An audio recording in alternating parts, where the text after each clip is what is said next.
नमस्कार, times of Swaraj में आप सबों का स्वागत है और मैं हूं संतोष सिंह। और आज हम टाइम्स ऑफ स्वराज में बात कर रहे हैं कि के पाठक तो चले गए हैं, लेकिन एस सिद्धार्थ जिस तरीके से काम कर रहे हैं और जिस मजबूती से कर रहे हैं, ये तो तय हो गया कि अब पाठक की वापसी नहीं होगी।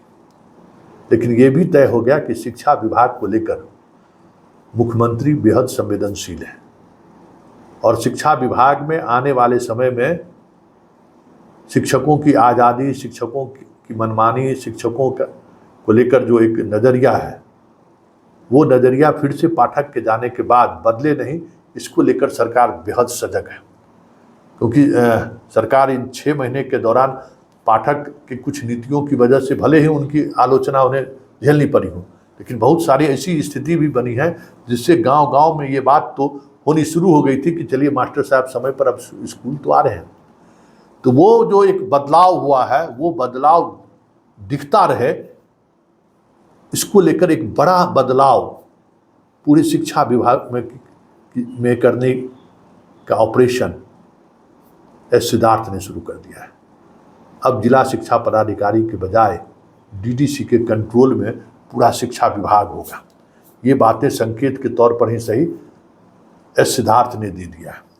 उसके अलावा जो 38 सीनियर अधिकारी हैं, आईएएस अधिकारी हैं, डिप्टी कलेक्टर सीनियर हैं, शिक्षा विभाग के जो सबसे सीनियर अधिकारी जो शिक्षा विभाग के मुख्यालय में बैठते हैं, वैसे 38 अधिकारियों का उन्होंने चयन किया है, जिन 38 अधिकारियों को जिला आवंटित किया गया है और सप्ताह में 5 स्कूल के निरीक्षण का उन्हें जिम्मेवारी दी गई है। और इस निरीक्षण के दौरान सिर्फ स्कूल में शिक्षकों की संख्या, गुणवत्ता, इंफ्रास्ट्रक्चर पर ही बात नहीं होगी, बात के आधार पर उपस्थिति भी कहीं न कहीं महत्वपूर्ण पहलू होगा। क्योंकि जिस लेटर के सहारे ये हम खबर चला रहे हैं, उसमें पाठक के उस निरीक्षण शैली की बड़ी तारीफ भी हुई है। इसलिए निरीक्षण का तरीका भले बदल जाएगा, लेकिन जिस दिन राज्य स्तर से जो अधिकारी निरीक्षण करने जाएंगे, खबर ये भी है कि जो भी टीचर अनुपस्थित पाए जाएंगे उन पर कड़ी कार्रवाई होगी। निलंबन तय है और ट्रांसफ़र भी तय है। इस स्तर की कार्रवाई का निर्णय लिया गया है कि जिले में अगर 2-3 भी कार्रवाई हो गई तो एक पूरा एक माहौल बने कि नहीं, समय पर जाना तो जाना ही है, समय के साथ साथ स्कूल में उपस्थित रहना भी अनिवार्य है।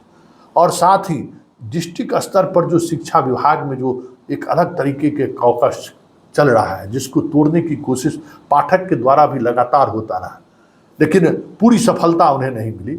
उस कॉकस को कैसे तोड़ा जाए, इसको लेकर लगातार पहल चल रही है।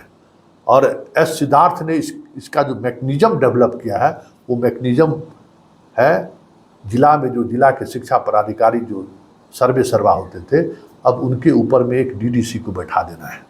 अब कोई भी नीतिगत निर्णय, कोई भी डिप्टेशन, कोई भी ट्रांसफ़र, पोस्टिंग, कुछ भी होगा तो उसकी अध्यक्षता अब डीडीसी ही करेंगे। जिला शिक्षा पदाधिकारी के पास कोई अधिकार नहीं रहेगा। ये बातें नीतिगत तौर पर तय हो गई है।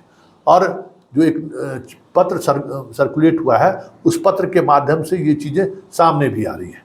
ऐसे में आने वाले समय में पाठक भले न दिखाई दे, लेकिन कई ऐसे निर्णय हैं जिसमें पाठक की झलक आपको दिखाई दे तो कोई बड़ी बात नहीं होगी। इसलिए स्कूल जाइए, सावधान रहिए, शिक्षकों का जो जिम्मेवारी दी गई है उस जिम्मेवारी का निर्वहन करिए, क्योंकि अब आपको लेकर चीज़ें बदलती हुई दिख रही हैं। जो मिजाज सरकार का 6 महीने के दौरान देखने को मिला है, उस मिजाज में ऊपरी तौर पर भले आपको बदलाव होता हुआ दिख रहा होगा, लेकिन वस्तुगत अगर बात करें तो नीतिगत निर्णय में या कार्रवाई करने में कोई बड़ा बदलाव होता हुआ हमें दिख नहीं रहा।